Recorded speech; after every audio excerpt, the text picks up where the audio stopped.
Before we dive into Sweetness, why did you not wear that outfit for the Pillion episode? I was so torn between this is like a sequence like sparkly shirt, but I was trying to think. He had some pretty risque Harry He did. Styles He had fits. something similar, yeah, in his little outfit. Sweetness is a Canadian movie. Adriana and I got to see it last year at the 2025 edition of the Fantasia Film Festival. And it was one of our highlights of the festival. I was incredibly excited that it was getting a theatrical release. And my excitement was only matched by this sort of immense disappointment that I felt that it wasn't getting a lot of attention because this movie is a blast with friends. It's a blast with a crowd. Unfortunately, there was me, Adriana, and one other person in our screening for this on opening weekend on a Saturday. And not even like the earliest Saturday showing either. So a lot of people out to see the Peaky Blinders movie. Don't go see it. But go see this if it's playing near you. That's the other thing. It is a limited release. So hopefully if you're listening to this, you get a chance to go see the movie because it is absolutely worth your time. This is directed by Emma Higgins. This is her first feature. Again, Canadian. We weren't just overhyping. It was like, oh, it's not just a filmed in Canada thing. This is a Canadian movie. This is Emma Higgins' first film. And she's great. The direction in this is really solid, but the star of the movie on the poster and of the actual movie itself, easily the big standout for me was her name is Kate Hallett. I could be mispronouncing that, but she plays Rylee, the main girl who, yes, has this obsessive, sort of desperate love for Payton Adler, who is the lead singer of her favorite band, Floorplan, which, funny enough, has catchy enough beats, but also kind of made me think when you go to the concert that it kind of reminded me of Bo Burnham's songs about pop songs, and that was kind of like a funny bit. And to me, like, adds to the movie of this like little girl who's supposed to be, I think, like 13 or so, 14 maybe, is obsessed with this and thinks this music is just incredibly emotional and has saved her life and impacted her in so many ways. And basically we go from that kind of setup that we've given you and it turns into Misery, literal Yeah. Misery and Misery the movie. And yeah, it was such a fun movie. I think if you watch this with somebody, even me and Adriana, seeing it a second time and reacting to things and beats we already knew were coming, we're still laughing. It's still sort of like absurd and over the top, but not in a campy, like sort of flamboyant way. It really is kind of like, it feels realistic for such an absurd setup and movie. And yeah, I think a lot to like here, especially because it's Canadian. But yeah, for me, the biggest standout without question is the Kate Hallett. I will be stunned if she doesn't get put into a lot more stuff after this, because I thought she was phenomenal as a not quite a like child performance, but like definitely like she's teenager. Definitely like as far as I can tell, her first real major acting job. So unbelievable work with that consideration too. Yeah, I would definitely say, like, when you said the Misery comparison, movie really hits without spoiling it, but likening it to stuff. Very similar plot dynamic wise to Misery. I was getting vibes. The biggest comparison, another Fantasia favorite of ours from last year, similar to Lurker in some like the themes and the parasocial element, which isn't the biggest part of the movie. But yeah, similar to Lurker, Misery. And funny enough, I would even say it has some vibes and some beats that I felt parallel to M. Night Shyamalan's Trap a little bit, right? Like, so as we get into it, you might see why I've said that. But if you liked any of those movies, I think this could land for you. Definitely better than a lot of other stuff in cinema right now. Limited release was tough. It was only playing at Yonge and Dundas Square this weekend on the opening weekend, similar to you guys. We made the trip to like the big downtown theater, and I could have sworn there's more seats purchased when I purchased my seats online. And when we showed up, there was two older women in the front row than us in the dead middle of the theater.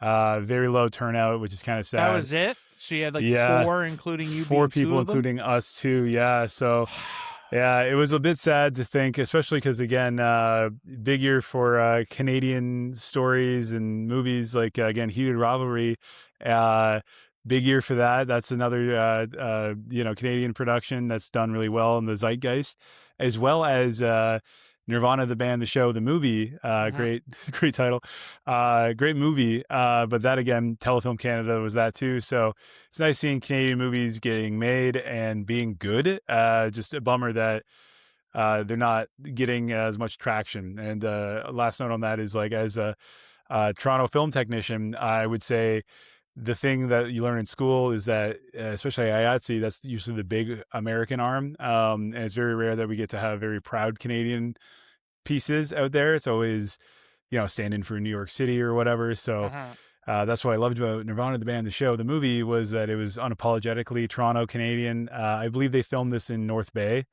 Mhm. More on that later. I want to say some of the strongest parts was the set decoration for me. Okay. And I don't think I was as high on this movie as you guys. I don't think I loved it as much. But there's a lot to love about it. And the set dressing and the production design really elevated it. If this was a Netflix streaming movie, that was just straight, for the audiences on a second screen basis, you would miss a lot of details. But I think the fact that they made the look of this movie feel so well lived in, so Mhm. layered, like the teenage girl's room. And the part that really sent me, and again, shout out to the production designer and the set dressers, uh, when the Payton Adler is waking up in that bathroom and he's blacking out on the blue shag carpet in this Mhm. wallpapered room and the steps to go down to the creepy basement that had like that vintage 70s wallpapering again. Just like all these choices to make these houses not just millennial gray, contemporary iPhone streaming stuff. Just thought it was really crunchy and vivid. And yeah, it was a zesty looking movie. And I didn't expect that when I thought this was just going to be, again, a very typical kind of like basic story about, a fangirl having a Right. sick and twisted relationship, which it is. But I do think, yeah, it was very elevated on a decorative level that I wasn't expecting. And I can't praise it enough. I was like, those guys really ate with this movie, the set deck team and Yeah, designers. the era of it too feels slightly Yeah. ambiguous. Like they still have headphones, but she's got like And wired smartphones. headphones. Yeah, or Yeah. sorry, yeah, I meant yeah, phones, and she's got wired headphones with it. So it doesn't feel like overwhelmingly modern. And like I feel like the main 2 characters that we have, the young people, feel very much of like the sort of like 2010s a little bit more, which again is not like super clear, but it just had like a vibe. Even that room felt like very much like an early 2000s even kind of movie room with the posters and all that kind of like Yeah. vibe wise. It just was there, and I really kind of liked Teenage the girl clutter pocket. everywhere. Yeah, Yeah. yeah, yeah. I liked Even the the pocket that it lived in there. even the neighbor's house, like the chandelier and the Yeah. wall sconces. And I even had this moment where I was trying to be bigger brain than the set dressing. And it's like weird that the house that no one is living in has all these fresh flowers in the front doorway. And then Renato was like, "Hey, idiot! Actually, those are fake flowers," which is so much more of that era where it's like we'll have all these fake flowers to decorate this front entrance. And she was like, thematically, Brandon, they were like funeral flowers, and that's a set piece or a stage in the movie where maybe some death occurs. And so it's like, actually, there's a lot more going on with the background set dressing that at first I thought was a little bit much, like they overdress it. But then Mhm. after, I'm like, oh, actually, that's a fun detail if you know set dressing, like again, funeral flowers and stuff like that. I would say my girlfriend was blown away by this movie, and I was leaving it kind of be like, oh, it was fun. It was mediocre. Like I kind of was thinking of Lurker the whole time and being like, I Right. love Lurker so much, it's hard not to get the same value. But yeah, my girlfriend who hasn't seen Lurker was like, almost like too close to home. She was like, this is like a great story about grief and alienation and shutting people out that care about you because you're kind of hyper obsessed. Um, the lack of her self confidence transmorphing into this kind of gross relationship, like Yeah. she was really taken aback by it and picking up all the themes, like whatever they were cooking, she was smelling, you know what I mean? Like I was blown away. She got so much value out of it. So yeah, what a surprising little good movie. Well, before we dive into spoilers, I'm curious to like, I think this is actually a good little conversation to have about the importance of the theater. Only because like you saw the movie, you can only like, I know you now because you have that experience, can imagine how this played for us at Fantasia, right? Like Oh it yeah, was phenomenal crowd. gangbusters fun. And again, there's this all of those gangbuster giggles that, and like I think like I liked this movie a little less on this viewing because there was nobody else really to feed off of. There was one dude by himself that was not giving anything. Like Adriana and I were reacting more having already seen the movie, you know, than this guy was. So I wasn't even able to really feed off of his energy or anything like that. But this movie, like, to its credit, and I think that's why it's like, if you watch it, try and watch it with people, like bring someone with you to the theater, watch it at home if that's the reality of where you have to see it. But like it's so much better in that group outing because there's so many bits where it's like so funny of just like this morbid but like Yeah, dark humor of like you really understand, you know, what this girl's doing. And again, like sort of it is a bit of a, not an emotional roller coaster in the sense of like it was strongly impacting me, but in terms of the way you're like with the character, then not with the character, and then eventually the movie kind of like, you're kind of going like this, and then eventually it's a sharp decline. But even yeah. then, by the end, you're kind of like, "Weh." Yeah. So, and without giving anything away, a super satisfying conclusion to the movie for me as well, which is always a great bit. But yeah, it's just a heartbreaker that this isn't there with more eyes at theaters, because I really feel like this has one of those, it's like the movie to me that's super primed to just become like sort of a word of mouth viral hit. And I hope it does get that life, because I think there is a lot of fun to be had here. But yeah, it's really a movie made for theaters that way, and it's unfortunate that people aren't turning out to see it because it deserves it. It was partnered. I saw in the credits. I stuck for the credits so I could try to see all the set dressers that worked on this. Again, the North Bay crew. I believe IATSE as well. But I was going to say in the credits it does say not only Telefilm but also partnered with Crave, the streaming service that's kind of part of our HBO here in Canada. So I would imagine that the theater run's not going to be long, and it will probably end up on Crave soon. Same streaming service that has One Battle After Another. So just like that movie I told everybody to see in theaters, they waited to see it on streaming. And then, you know, throughout the last week or two with the Oscar hype, everyone's coming after me like, oh, did you see that? Again, Battle One Another or whatever? Like, yeah, I did. So I'm hoping, yeah, similarly, I have some coworkers that are like, because now that my coworkers know me as this flamboyant podcast host, they're going to come up to me and be like, oh, I saw this movie called Sweetness. That was a trip, huh? And I'll be like, yeah. My friend saw it, Fantasia. Again, for a first time director doing this, like I hope she moves up and onward. This is a great debut feature. Great debut. Feature. Yeah, again, like it's simple and well executed, and the story is for my girlfriend very relatable. For me, I was like, oh, this is fun, and again, like it draws on other similar parallels and tropes of like, again, the misery thing. But yeah, absolutely killed it. And then it's funny, I found her on Instagram, the director. I want to make sure I tag her in some of this review. But she's like a normal person. Like she's not super famous. She's somebody that's in it for the love of the game, that's making movies. And like, you know, if this is her big break kind of thing, I really want it to be that for her. I would love to see what films she does after this. I would love to see her movies at Fantasia with you guys. Yeah, just, I can't recommend it enough. It's such not a soft recommend. Like this is definitely just like a good movie overall. But again, it's sad the expo of it, you know, not being in a ton of theaters, not getting the same treatment as something like, Psycho Killer, a movie that was filmed in Winnipeg, and that had a bunch more theaters, and that was a far worse movie. Again, the buzz headline was 0% on Rotten Tomatoes. This movie's far from that, and it was in one theater for the weekend.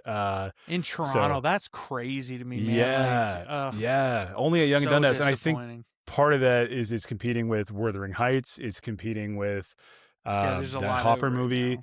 There's definitely a lot out, and like I think Hopper was taking up 4 screenings at most theaters. So I feel like if this came out earlier, even though people would have assumed it was a mid-February horror like Whistle or Psycho Killer, I do think it would have done better getting a little bit more screenings because, yeah, it's hard to compete right now with some of the bigger things coming out. We're entering that time of the year where we're leading into the summer, so we're now in that spring swing of other bigger movies. So yeah, it's weird. People were asking me this the other day. Why do like terrible horror movies come out in January and February? And I was like, well, studios, start of the year, so they're willing to lose some money. It's a dumping ground for stuff they couldn't figure out the market for. And this movie came out just after that spot of like experimental crap where this would have shone really brightly because it's now again competing with bigger kids movies and stuff like that. So yeah, it's important. If you like movies, you probably know a lot of this, but for the average audience, like this is an easy one to have just came and went and missed. But I would say seek it out on streaming and enjoy the movie. I would love, even if it's not doing gangbusters in theaters, to get a second life on streaming and get those Letterboxd reviews up and word of mouth for the director, because she needs to do more movies. If this is the first one, I would love to see where she goes in her career.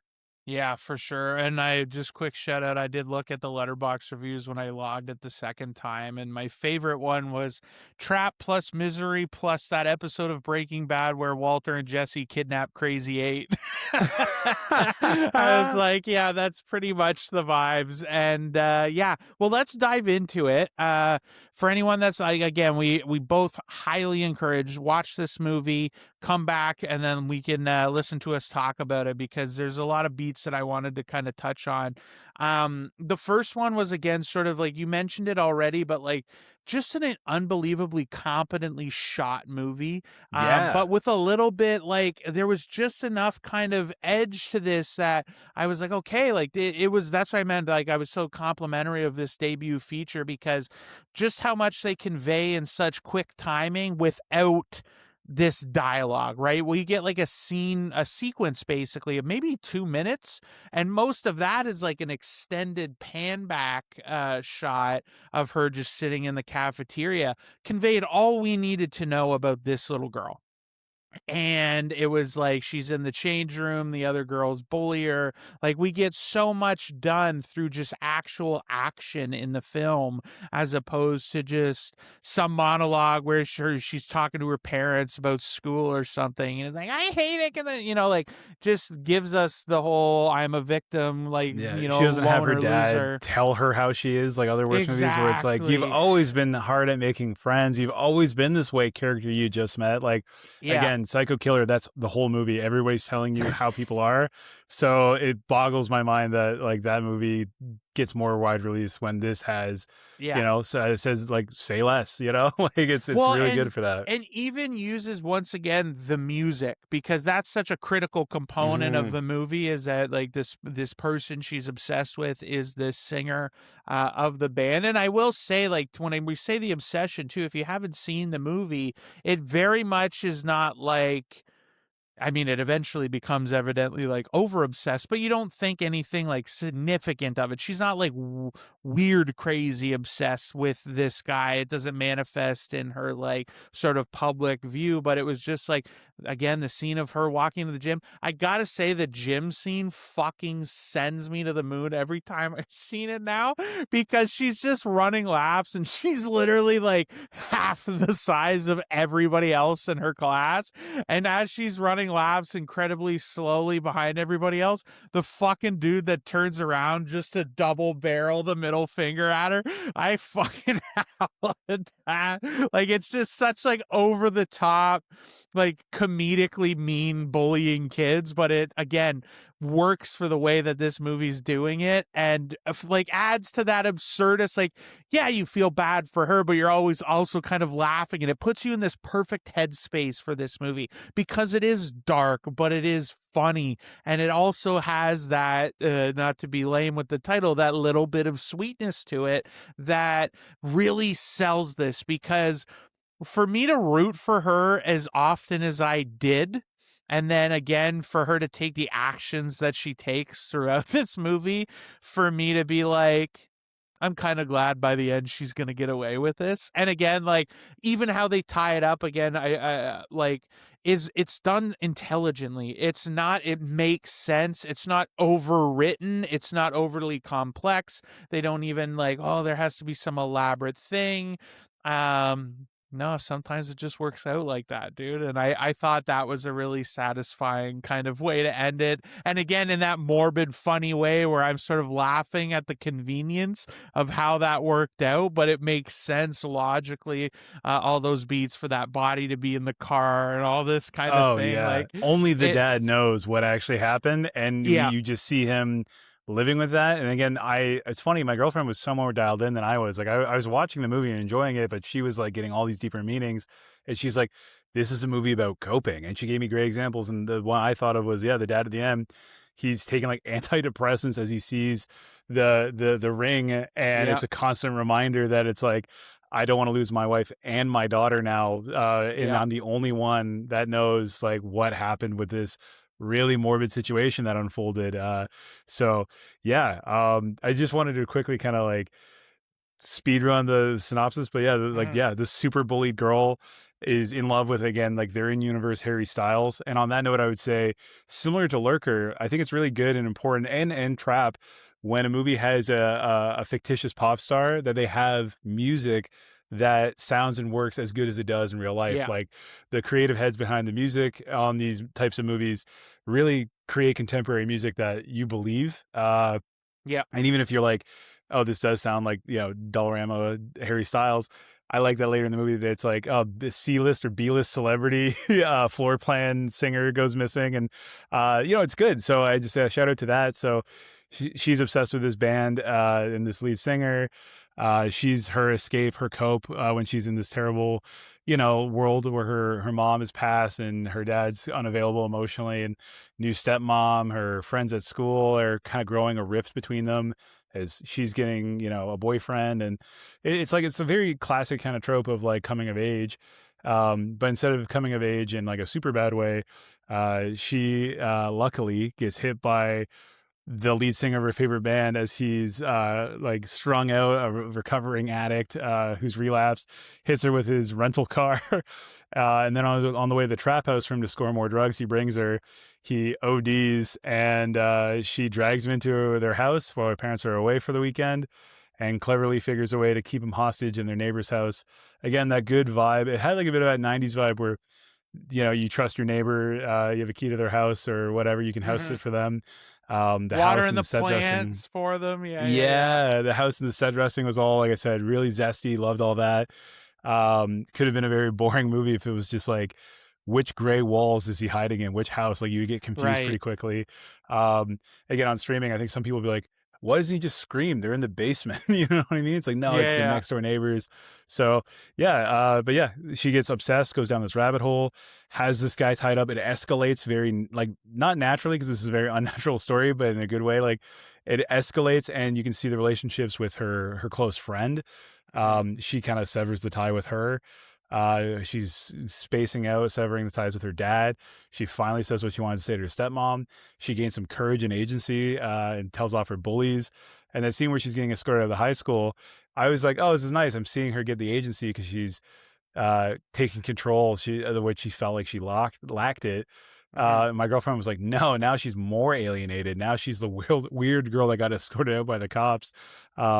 People are probably more afraid of her now. And her but no best one's ever friend accepting died. her. That's always going to be like a ostracizing bit with kids, totally. She's even more alone. At the end of the movie, after everything too, you see the set dressing in her room has changed. She doesn't have all the posters anymore, but she's still looking at that news clip almost with that thought of like, we did it. We got that. She says it, right? Yeah, we did it. That posthumous Grammy Award or whatever, and you're like, who, So again, nothing mind-blowing and complex, but I do think, just so competently thought out and shot out.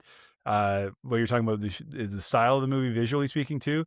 The fact that they just had good wide shots to establish these rooms and setups and characters, like it was like, it wasn't doing what I said the other week, where stuff was DBSF, deep background soft focus, where everything was just a very tight, close up, shallow depth of field shot. You really got to establish the space and the neighborhoods, and it's really good on a budget Canadian movie that they could do all that and make it feel bigger than it was. So yeah, Yeah. high praise, but yeah, story simple but so effective. And Yeah, seeing it's a her, perfect tight 90 concept, right? Like it really yeah, works really well for that. And again, it's like sort of a throwback vibes wise and feelings to this kind of like, yeah, this is again like I feel like you'd used to get movies like 100 of these a year, it felt like, and then yeah, we don't get anything a lot like this anymore. And yeah, it was a super lean premise and doesn't like paced well. And like just when you're kind of like, okay, we're following into a routine here, it's like, oh, she just accidentally killed her best friend. And you're like, yeah. oh, And that'd be was so believable too when she's so worried about yeah. being caught. She's looking at the neighbor, looking at the house where they're struggling, and then And she's just yeah, holding her down and then looking out. yeah. And yeah. I So could like, only imagine that Fantasia people will gasp, because I know Renata, my girlfriend, gasped pretty audibly at that, and a few other scenes, like when the stepmom gets knocked down the stairs. My girlfriend was like, yeah. "Oh my god!" And again, there's 4 people in the theater, so it was so nice. I was like, "Oh, good." Like I could only imagine the value of having a good crowd for that. Yeah. Yeah, Oh yeah. yeah, It definitely adds to it so much. But even the again, like when you talk about like simple filmmaking, but done well, like I say this simple as if like it's good, but it's not like it seems so standard, but it's definitely not if you watch enough movies. And it's like yeah. even those things that like when you first watch it, you're like, oh, these are just sort of like weird establishing shots of the town. No, we're showing that everyone's at church for Easter. Easter And Sunday, so yeah. then they can have this now sequence Where he's running through where the neighborhood for and his he's life. screaming and asking for help and no one's Yeah. coming, and like so just these little bits And there's again no where it's Ring a doorbell little cameras or yeah, any, which surveillance, again because I it's an think old neighborhood. Yeah. contributes to the vibe of like when this takes place a little bit, because I feel like you get away with that too. But yeah, it was just like all these little things, like there's really nothing to like super nitpick about it. And it's just like I said, kind of like, yeah, the overall thing is like, yeah, it didn't blow my socks off in some deep rich movie. And again, like I know, like to Renata's credit, same thing with Adriana. Like Adriana, like even when I read the kind of the synopsis to our friend Abby, she's like, oh, that sounds like a movie Adriana would really like. And it does, it connects with like people. And like I'm wearing my Nick Cage shirt as my big celebrity crush. But like I think it's super funny, and it's like really kind of the whole bit of like the setup of her like motives being pure, even if misguided, of like, I want to fix him, he's a drug addict, I'm gonna help Yeah. him. I care And about you more than anybody in the world, so I will help you detox, chained up in my parents' basement, my yeah, neighbor's yeah, parents' yeah. basement. Yeah, like, oh, And just, yeah. and you believe, right, that this kid would like, it says, we Googled it, right? It says 5 days they'll say anything they have to try and get out, and and you can't trust them.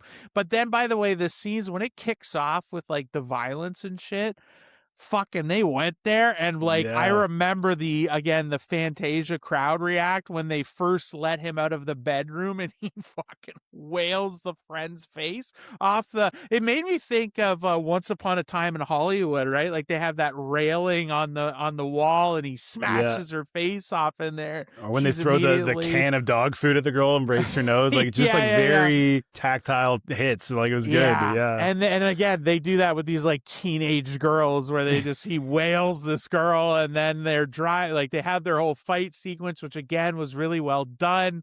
And right as he's about to like club her head in, her friend hits him with the car.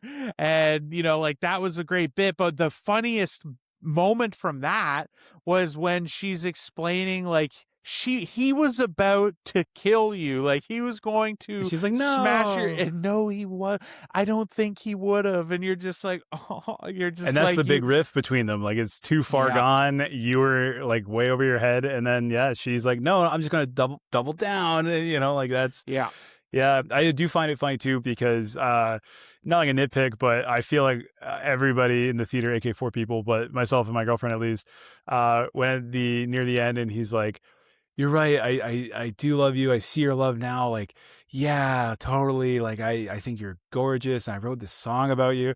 I was like, the minute that handcuff clicks, she is getting like completely obliterated by this man. And sure enough, because I was like, oh, it'd be really lame if he's like, I'm just gonna go freshen up in the bathroom for you, my underage fan, like imply Yeah. that, and then just dip. But yeah, I like that they like he doesn't change. He's actually, funny enough, such a big character, talking about Mhm. the similarity to, like, say, Lurker, similar time of seeing those at Fantasia and whatnot, but like the lead pop star in Lurker is like very heavily supporting the cast and is like Mhm. very constant. In this movie, he's more of a plot device, like not in a bad way, but it's so much more about her personal story. And I think that was Yeah. a great choice to narrow the focus of the movie and not get weird about it or give him too much time, mostly just for set pieces, story development. Like he wasn't the main character or even like a real supporting character. He was just Yeah. setting up these circumstances, which again, really strong. I think good choice for first time director again to not make this more about parasocial relationships and go down that rabbit hole. It was so much more contained, and I thought that paid off really well. This is like, I feel like the common thread we have with these sort of like lower budget or like kind of these movies that are the modern version, it feels like, of the tight 90, where it's like they always try to be a little more than they are, and this movie Yeah. is never that. And but I like, again, has a little bit of those beats that make it work in the movie, but it doesn't sort of like, it doesn't go beyond that. It doesn't reach beyond what it is. And what it is like that self-contained story. But like, again, the I know you liked it more than me, but like the companion version of this movie, for example, would be like we would get more of his backstory, and he would actually be some flushed out His tour tragic manager character. would be spending the whole movie. Yes, like we would there Yeah. was like 3 different threads you could have pulled to add 30 more minutes to this movie's runtime, but it didn't need it, and it would have, again, if anything, that just throws off your ability to pace. It wouldn't have been any more interesting because his tutor manager really cares about him and whatever, Yeah. or that he's a tragic guy. Like, I even love how they handle that, like when she's trying to break through with him and he's like, "Why are you an addict?" Because when I first watched it, I'm like, "Oh, that's tough dialogue," because he's like, Yeah. "I was born with it," and like he Yeah. has What do this you want little me to say? spiel, Yeah. and then he Yeah. totally cops out. He's like, "Yeah, I don't know, dude. What the fuck do you want me to Yeah. say? I'm Yeah. just a Exactly. machine. They put me to work, and it's the only way I can cope with it." So like, Yeah. I thought it just like it feels so fresh to me for that alone, where it was just so unapologetically it, and there wasn't this big moment at the end while they're getting away or some other thing and they're monologuing or whatever. Like, Yeah. I love to the end where she, like the call back to the very opening of the movie, where like, "Oh, this, I just threw this on. Do you think it's too slightly," like, just to have that kind of like check up back, and like, it was so funny and so well done. And then exactly like, I made me think of Send Help, seeing it now the second time, where, like you said, he doesn't get his own like kind of beat. It's not his movie, but that to me was really his critical moment as a performance to kind of convince you a little bit enough at the end that like he is, "No, this is good. We're okay. You can let me go." And he, I wouldn't say it was as convincing as the Send Help one was, which I thought was like, again, I still knew what was happening, but you were like, "Oh my God, like this really shined." I think he did shine here too, because he did enough that I was like, "Oh, this girl would be convinced of that." Like, she Oh would yeah. fully believe, like, "Oh my God, he Yeah. wrote some lyrics, and oh my God, is that about me? That's so touching." And like, like, it all just so perfectly fit together. And then for her to let him out, and then again immediately smoke her and then get the hell out of there, was like, there wasn't like that wasn't in a 10-minute sequence. He friggin' ran out, he ran into the garage, he tried to open it, like grabs the keys, like, it's all lean. It's not some extended bit where she's now chasing him with the bat and it becomes this big thing. It's like, no, I it paced it perfectly well. totally. And like I do, it's funny because there's two minds to like how the movie wraps up, and some of the either criticism and appreciation is like when he gets in that car and he's driving, listening to music, and he's screaming like long legs, being like, yes, yeah, I'm free. He's my immediate thought was like, I was expecting him to go straight to the trap house, the drug house, and it was going to be a comedic beat. And I was like, oh, I thought that was going to be like a joke. And then the next scene revealing that he did go there and he did OD, proving our character right, that like he needed to be saved from himself. But the fact that he took the murder weapon and the body was in the trunk, it was like an accidental setup that worked out perfectly to tie up because I kept thinking like, how are they going to tie this up? Is she just going to go to juvie? Like, Yeah. what's the end of the movie going to be? And I'll be honest and admit, like when it did like the year time jump after the reveal of the crime scene and seeing the dad pensively like cluing into what's going on, I was like, well, how is this going to conclude? But I do think the way it concludes is kind of perfect. Like it puts a little bow on it. It's not a perfect thing, but for the scale, the story that it told, it wrapped up without fumbling the landing on it. It was good. And again, that last couple shots of the dad seeing the necklace and then piecing it together, and he's never forgotten it. And you understand his motivations without a big scene where he's like, since your mom died, I've never been like, there's little moments of that, but it's all I needed to do it effectively. Again, saying less, conveying more, just, again, like for the scale of it, solid, narrow focus. And they really just had a good character movie with, kind of again, like what we say all the time, like you can have a trope and just do more with your story. And, have like fun again, with it, play with it. They didn't have to do the M. Night Shyamalan twist on twist ending of Trap. They didn't have to have this crazy thriller about parasocial relationships like Lurker. It didn't have to be as drawn out as Misery, So super appreciative for what it was. And it's rare that we say that. It's like so often do we leave and, like you said, just have that feeling of like, too many themes in a small container, too many characters that don't go anywhere. The characters that don't go anywhere just exit the movie. They were there to serve the purpose. Again, was it Trevor from GTA is his tour manager? He gets one or two good scenes, and that's all you really needed from that guy. So, and much like, as he described, he's just a machine that gets put to work. They do forget about him. Like, our character isn't wrong. Her approach is crazy, but she did truly have a sweetness and a tenderness for a guy that didn't have it. And like you said, send help, great comparison. This kind of scummy guy who is out of his element, who's trying to survive and being controlled by a dorky character, doesn't change, and he falls back in his ways, and everything just kind of wraps up with a bow. And I think some people could be like, oh, it wrapped up too perfectly. But I think for everything it's set up, and because what did you want? Did you want her to go to jail? Did you want this crazy crime thriller ending? Right. I think it worked out okay, and just well contained and well told.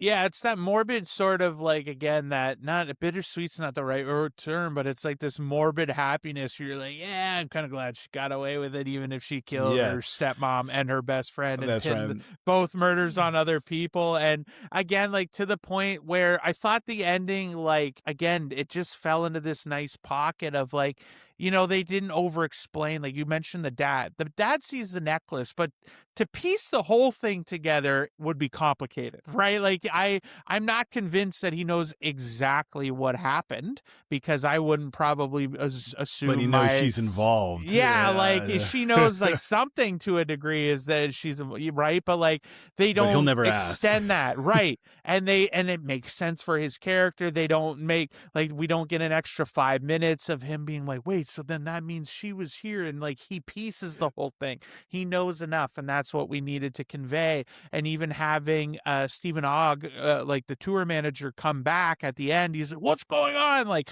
you believe that he kept looking for her throughout the movie, but I think he was a sponsor too. I think that was implied that he was, because he was he did twiddling his own kind of chip and everything as well too. It was like it conveyed exactly what it needed to. And I think to the point too where she shows the clip of like, he posthumously won a Grammy because of these song lyrics that were posted and all this. Like, I just thought that was, again, like, I was snickered. Like, it's funny. Like, it's funny. Yes, it's not like, it's on the nose. Yeah. It's a bit, but that's like it fits with that movie and it fits with the character. And for her to just sort of end on that note, like, we did it, and then break the fourth wall and stare into the camera and for it to Yeah. close, like, And like it talking just about was like super satisfying. yeah, and talking about like lampooning and trying to like make fun of like the media and the way they handle celebrities without doubling down on it so much where it gets annoying and over the head. Yeah. Just those little beats where it's like, yeah, B-list celebrity goes missing, who cares kind of thing, to like the Eminem line, it's like fame is close to post-mortem, it's like when you that's the full circle of all the media criticism and stuff. They don't linger on it, but just, yeah, B-list celebrity to like beloved artist that releases the song with the band after he's passed from a tragic overdose versus like, oh, this junkie wannabe Yeah. B-lister kind of thing. I thought that was, yeah, just the right amount. One last thing I would say too, driving downtown to go to this theater, huge detour to get there. I ended up driving in the east end of Toronto past a concert venue, and I saw a bunch of high school girls in like -2 weather. It was like slurry, raining sideways, wearing like crop tops and super baggy camo pants. And it was like the meme of like, oh, you'll never find another girl like me, and it's a photo of all women dressing the same.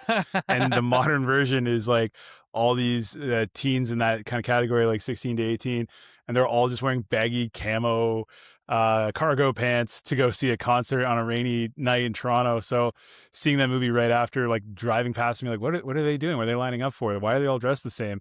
And then seeing her, like, oh, they realize again the contemporary teen girlness of it, but then the set dressing and, like you said, the use of technology was just sparing enough that it does give it a little bit more timeless feeling. And again, like if this was an ultra contemporary movie, there would be a whole 10 minutes added to her trying to delete Ring doorbell camera footage, like Yeah, weapons. exactly. There would be, a cop plot beat of like his phone went to here and then it stopped here. And then he tweeted this, and it would just be so much more phone service to do that. And they kept it like very lean and respectful without it getting bogged down. And again, like the whole Easter Sunday thing, explaining why nobody was home to witness that in their small town, just the right enough setup to allow us to have the suspension of disbelief that nobody would have seen him running around trying to escape. Yeah. So just beautiful in that sense. Again, they worked well with what they had. It's like in horror movies too, where if you have a slasher in 2025, there has to be some sort of plot device or moment where they're like, oh yeah, this cabin famously gets no reception, or hey, we're doing a hipster party. You put your phone in the safe until sunrise. The basement's a dead zone, actually. Yeah, exactly. Exactly. And or there'd be moments where characters are like, my phone screen cracked, my phone fell in the pool. Oh no. So like the Netflix dialogue. Yeah. So yeah. And again, and like we talked about, like if this is on streaming, you're not a captive audience, you might miss those beats that really flesh out the movie in subtle ways. Like again, the guy twiddling his sobriety chip, implying he cares because he's not only just his tour manager, but sponsor. You'd miss that insert shot and maybe not appreciate that little level of detail that was put in there. So That's yeah, why I really movies hope are still a visual medium, everybody. So stop second screening shit. And I know the reality is that a lot of people, like I said, one theater in Toronto, as far as I know, it's one theater here in Montreal as well. And that's in big cities. So if you're outside of that, you're probably even less likely to be able to find this movie. So if you do have to watch it on Crave or streaming, watch it and give it the attention. And like I said, bring people. Like, it's a fun movie to watch together. It makes it so much better. So the more the merrier. And I can't recommend it enough. It's a great little Canadian movie that's doing so much right when I feel like a lot of similar movies just seem to not be able to understand what makes this movie so good. On that note, I guess to close things out, if you do go to the theater, please at least also clean up after yourself. Especially if you're an adult, we shouldn't have to walk past your aisle and see popcorn everywhere, a candy wrapper bag. Like, these poor minimum wage workers at the theater just cleaning up after adult slobs is disgusting. And if I see you do that, I will call you out. I feel really bad because in my my hot dog video, because I had 7 hot dogs, I just Oh, made cups of ketchup and mustard, and they bled through and they leaked all over my pants in the sea. And I was like, I can't linger at this crime scene. I gotta go.